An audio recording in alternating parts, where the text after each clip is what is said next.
அன்புள்ளம்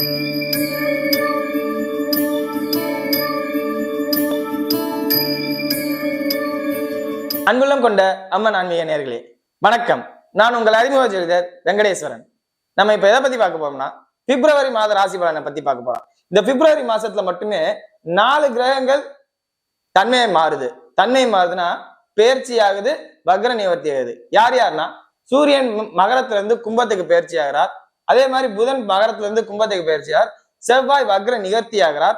அதே மாதிரி புதன் மகரத்துல கும்பத்துல இருந்து மீனத்துக்கும் பயிற்சி ஆகிறார். இது எப்ப பண்ணா 11ஆம் தேதி புதன் கும்பத்துக்கும், 12ஆம் தேதி சூரியன் கும்பத்துக்கும், அதே மாதிரி 24ஆம் தேதி செவ்வாய் வக்ர நிவர்த்தியும், அதே மாதிரி 27ஆம் தேதி புதன் கும்பத்துல இருந்து மீனத்துக்கும் பயிற்சி ஆகிறார். இப்படி பயிற்சி ஆகிறனால எந்தெந்த தன்மையில நமக்கு சாதகமும் எந்தெந்த தன்மையில நமக்கு பாதகமும் நடக்குதுங்கிறத இந்த வீடியோல பார்க்க போறோம். வாங்க இப்ப 12 ராசியினருக்கும் பார்ப்போம். தனுசு ராசி அன்பர்களே, இந்த பிப்ரவரி மாதமானது உங்களுக்கு வீடு, வண்டி, வாகனம் சார்ந்த விஷயங்கள்ல திடீர் யோகத்தையும், அதே மாதிரி அரசாங்கத்துக்கு எதிராக நீங்க செயல்பட்ட தன்மையில இருந்துச்சுன்னா இதுல இழப்புகளும் வரும்.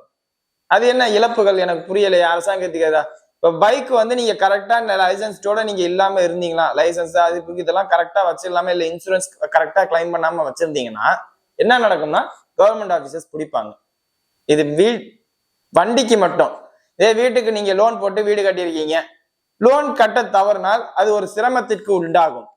மற்றபடி எனக்கு சாதகமான தன்மை என்னங்க அப்படின்னு கேட்டா, லோன் வாங்கி இப்ப புதுசா வீடு கட்டுறதுக்கு உண்டான ஏற்பாடு பண்ணீங்கன்னா அது சாங்ஷன் ஆயிரும்.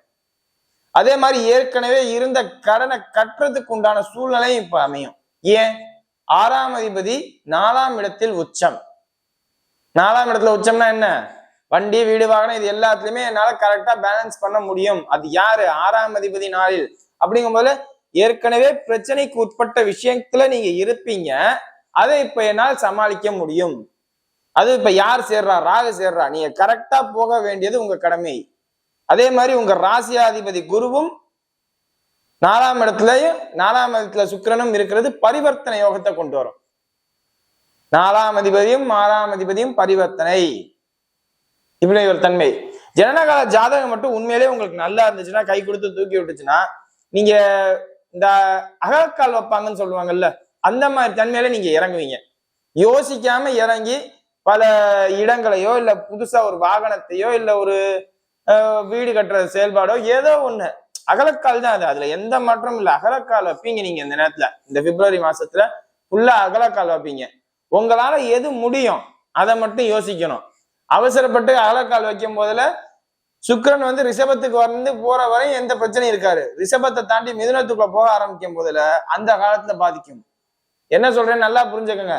ஒரு 3 மாசத்துக்கு பிறந்து தோராயமா எந்த பிரச்சனை இல்லாம இருக்கும். ஆனா 3 மாசத்துக்கு அப்புறம் பாதிப்புக்கு உண்டான அகலக்கால் இந்த நேரத்துல வைக்கிறதுக்கு எல்லாம் முயற்சி செய்வீங்க. ஏன்? உங்க ராசியாதிபதி 6ஆம் இடத்தில் வக்ர நிலை பெற்று செல்கிறார். அப்படிங்கும் போது என்ன நடக்கும்? நீங்களே உங்க உடம்பே பாதிப்பு, உங்க மனசே பாதிப்பு அப்படிங்கிற மாதிரி தன்மை. அப்ப உடம்பு மனசு பாதிக்காதவங்க என்ன பண்ணுவீங்க? அகலக்கால் வைக்கிற மாதிரி உள்ள சூழ்நிலையை உருவாக்குவீங்க. கணவர் மனைவிக்கு கருத்து வேறுபாடு இருந்தா சரி பண்ணிக்கங்க. மேக்சிமம் இந்த கருத்து வேறுபாடு எல்லாம் கொஞ்சம் குறையும். ஏன் தெரியுமா? புதன் பயிற்சி ஆகிறார் 11ஆம் தேதிக்கு அப்புறம் 3ஆம் இடத்துக்கு. இத்தனை நாள் நம்ம தெளிவா பேசிட்டு இருப்பீங்க, இப்ப அதோட தெளிவா பேசுவீங்க. அதே மாதிரி உயர்கல்வி, உயர் படிப்பெல்லாம் சூப்பரா வேலை செய்யும். அதே மாதிரி ஸ்கூல்ல போற பசங்களா இருந்தா படிப்புல கவனம் தேவை. அதே மாதிரி 10th 12th எக்ஸாம் எழுத போறவங்களா இருந்தா படிப்புல ரொம்ப ரொம்ப கவனம் தேவை. உங்க ராசியாதிபதி 6ல போறது தப்பு. போட்டி அதிகமாகும். அதாவது ஹெவி காம்படிஷனை நீங்க ஃபேஸ் பண்ற மாதிரி இருக்கும். இந்த வருஷம் 10th எக்ஸாம் எழுதுறவங்களுக்கு குரு பெயர்ச்சி ஆனதுக்கு அப்புறம் ரிசல்ட் வரும்போதுல உங்களுக்கு சாதகமான தன்மை. குரு பெயர்ச்சிக்கு முன்னாடியே ரிசல்ட் வந்துச்சுன்னா கொஞ்சம் பாதகமான தன்மை.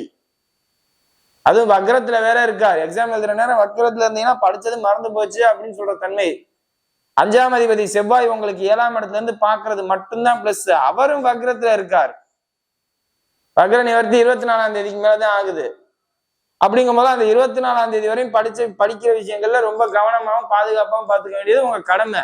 5ஆம் அதிபதி செவ்வாய் அந்த 7ஆம் இடத்துல இருந்து உங்க ராசியை பாக்குறதுனால மனம் தெளிவா இருக்கும். எதை படிக்கணும், எதை படிக்க கூடாது, எந்த மாதிரி நம்ம நீட்டா போகணும். அப்படிங்கிறது இருக்கும். இது ஸ்கூல் பசங்களுக்கு மட்டும். அதே மாதிரி ஹையர் கிராஜுவேட்டா இருக்கேன் சார், நான் என்ன சார் பண்ணலாம்? உங்களுக்கு ஒரு அற்புதமான காலம். ஏன்? 9ஆம் இடத்தை 9ஆம் அதிபதி பார்க்க போறார். எப்ப? 12ஆம் தேதிக்கு அப்புறம், பிப்ரவரி 12க்கு அப்புறம். அதே மாதிரி புத பகவான் வந்து ராசிக்கு 7ஆம் அதிபதி 10ஆம் அதிபதியான புதன் பகவான் வந்து பார்க்க போகிறார் 9ஆம் இடத்தை. அப்போ உயர்கல்வியிலால் அதீத லாபம். உயர்கல்வின்னு சொல்லப்படுற யூஜி பிஜி படிக்கிறவங்க நினைச்ச வேலை படிச்சு முடிச்ச கையோட நான் வேலைக்கு போலாமா, எக்ஸாம் இப்ப வந்து நான் இன்டர்வியூ அட்டன் பண்ணியிருக்கேன், இன்டர்வியூ எனக்கு கால்ஃபார் பண்ணிருக்காங்க, எனக்கு இந்த வேலை கிடைக்குமான பிப்ரவரி மாசத்துல உங்களுக்கு 12ஆம் தேதிக்கு அப்புறம் ஒரு அற்புதமான காலம்ங்க. படிச்சு முடிச்சவங்களுக்கு அவங்க நினைச்ச வேலைக்கு போற தன்மை இப்ப இருக்கு. ஜனனகால ஜாதகத்தில் படிப்பால் பிரயோஜனம் உள்ளவர்கள் 10ஆம் இடம் பாதிக்காம 6ஆம் இடம் பாதிக்காம உள்ளவங்க இருந்தீங்கன்னா இந்த நேரம் நீங்க பிளேஸ் ஆவீங்க, கேம்பஸ் இன்டர்வியூல செலக்ட் ஆயிருவீங்க. எழுதி வச்சுக்கோங்க. அதுல எல்லாம் பாதிப்பே இருக்காது. இதோட வெளிநாடு போகணும்னு நினைக்கிறவங்க, இல்ல ஆல்ரெடி வெளிநாட்டுல இருக்கிறவங்களுக்கு அற்புதமான காலம், யோகம். ஏன்னா ராசிக்கு 6ஆம் இடத்துல நம்மளோட குரு பகவான் சஞ்சரிக்கிறான்னா 6ஆம் இடத்துல இருந்து 12ஆம் இடத்துல தான் முதல்ல பார்ப்பார். அப்படிங்கும் போது வெளிநாடு நல்லா இருக்கும், வெளிவட்டார சந்தோஷங்கள் நல்லபடியாவே அமையும். அதே மாதிரி ராசிக்கு 6ஆம் இடத்துல இருந்து 5ஆம் பார்வையா 10ஆம் இடத்தை பார்க்கும்போது தொழில் நல்லா இருக்கும். வெளிநாட்டு தொழில், வெளியூர்ல போய் நான் வேலை பார்க்கிறேன், வெளிநாட்டு தொழில் நான் செய்யறேன், வெளிநாட்டுல நான் இருக்கேன் அப்படின்னு சொல்றவங்களுக்குலாம் இது ஒரு நல்ல காலகட்டம். ஏன்? 9ஆம் அதிபதி 3ஆம் இடத்துல இருந்து 9ஆம் இடத்தை பார்க்கிறார், 10ஆம் அதிபதி 9ஆம் இடத்தை பார்க்கிறார். பதவி உயர்வு, இல்ல பதவி உயர்வுக்கு நிகரான ஒரு தன்மை, பதவி உயர்வு கிடைக்குமாங்கிறது தெரியல, ஆனா பதவி உயர்வுக்கு நிகரான ஒரு தன்மை, ஒரு சீனியாரிட்டி உங்களுக்கு கிடைக்கும். உங்களது முக்கியத்துவம் கிடைக்கிற மாசம். பதவி உயர்வுங்கிறதோட முக்கியத்துவம் தனுசு ராசியினருக்கு கிடைக்கும் இந்த மாதம். அதுல மாற்றங்கள் இல்லை.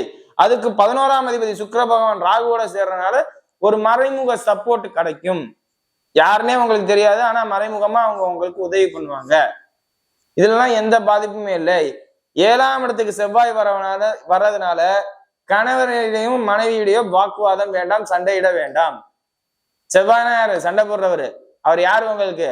5ஆம் அதிபதியும் அவர் தான், 12ஆம் அதிபதியும் அவர் தான்.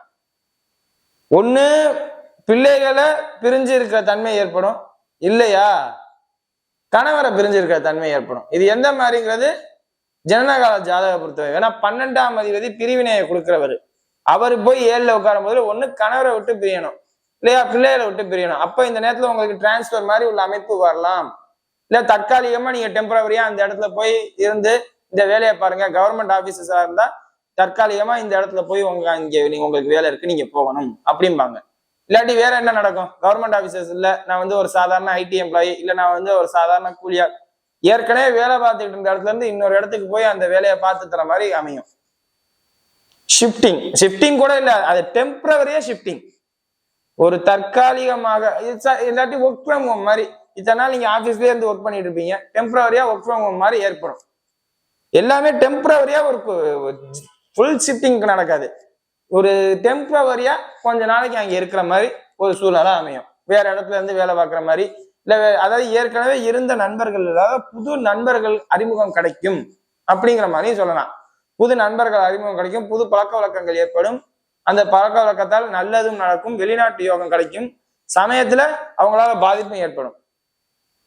மைனஸ் சொல்ல போனா கணவரிடமோ மனைவியிடமோ சண்டை போட வேண்டாம். தனுசு ராசி ஆண்கள் இதை பார்த்தா மனைவியிடம் சண்டை போட வேண்டாம். அதே மாதிரி பெண்கள் இதை பார்த்தா கணவரிடம் சண்டை போட வேண்டாம். ஏன்னா 7ல செவ்வாய் கண்டிப்பா சண்டைக்கு கரகத்தை இழுக்கும். அதோட திருமண வயதினர், இந்த நேரம் திருமணம் தள்ளி போகும். இந்த மாசம் திருமணம் வந்து உங்களுக்கு தள்ளி போகும். அதெல்லாம் நீங்க தான் பார்க்கணும். அது ஜனனகால ஜாதகத்தை எடுத்து பாருங்க. ஜனனகால ஜாதக அமைப்பு நல்லா இருந்துச்சுன்னா திருமண அமைப்பு கைகூடும், இல்லாட்டி தள்ளி போகும். ஏன்? ராசிக்கு 7ல செவ்வாய் தப்பு, அதே மாதிரி ராசியாதிபதி 6ல ரொம்ப ரொம்ப தப்பு. குரு இந்த பக்கம் உங்க ராசியாதிபதி 7க்கு வர்ற வரையும் திருமண அமைப்பு கொஞ்சம் பலவீனம் தான். ஜனனகால ஜாதகத்தின் அடிப்படையில் வலுவான நேரம் நடந்தாதான் இப்ப திருமணம் நடந்திருக்கும் தனுசு ராசினருக்கு. இல்லாட்டி பெரிய அளவுல திருமணங்கிறது கொஞ்சம் பாதிப்புங்கிற ஒரு தன்மையில தான் கொடுக்குது. அதாவது சொல்ற மாதிரி இல்லைங்கிற ஒரு தன்மையை தான் அந்த மாதிரி சொல்றேன். வேற அது நெகட்டிவா உங்களுக்கு சொல்லணும்னு நான் நினைக்கிறேன். அது அந்த மாதிரி இருக்குங்க அப்படிங்கிறதுக்கு சொல்றேன். மற்றபடி தொழில் எனக்கு நல்லா இருக்குமா சார்? தொழில் நல்லா இருக்கும். 6ஆம் இடத்துல இருந்து குரு எங்கே பாக்குறாரு? 5ஆம் பார்வையா 10ஆம் இடத்தை பாக்குறாரு. அதே மாதிரி சுக்கிரனும் பத்தாம் பணப்புழக்கத்துக்கு பிரச்சனை இல்லை, தொழில்ல பணப்புழக்கத்துக்கு பிரச்சனையே இல்லை. இன்னொன்னு சொல்ல போனா ஏமாத்தின நண்பர்கள் கூட உங்கள்கிட்ட வந்து இந்த நேரத்துல பணத்தை கொடுத்துருப்பாங்க. அதாவது தொழில கூட்டாளிகள் வந்து உங்களை ஏமாத்தி இருக்கலாம். என்னை இவங்க ஏமாத்திட்டாங்களோ அப்படின்னு, அதாவது ஏமாத்தி இருக்க மாட்டாங்க, ஏமாத்திட்டாங்களோ அப்படின்னு நீங்க நினைச்சிட்டு இருந்திருப்பீங்க. அவங்க இந்த நேரத்துல தேடி வந்து பணம் கொடுப்பாங்க. ஏன்? சுக்கிரன் 7ஆம் பார்வையா 10ஆம் வீட்டை பாக்குறாரு, குரு 6ஆம் இடத்துல இருந்து 10ஆம் வீட்டை பாக்குறாரு. அப்படிங்கும்போது என்ன நடக்கும்? தொழில பணம் தேடி வந்துடும். இந்த சாஃப்டான வேலை பார்ப்பாங்கல்ல, உட்கார்ந்த இடத்துல இருந்து ஏசி ரூம்ல உட்காந்து வேலை பார்க்கறவங்க, அவங்களுக்கு எல்லாம் இந்த நேரம் அற்புதமான நேரம்.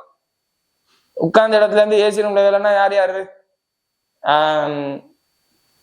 அது ஜென்ரலா பேசிக்க விட்டுருங்க. இப்ப நட்சத்திர ரீதியா போவோம்.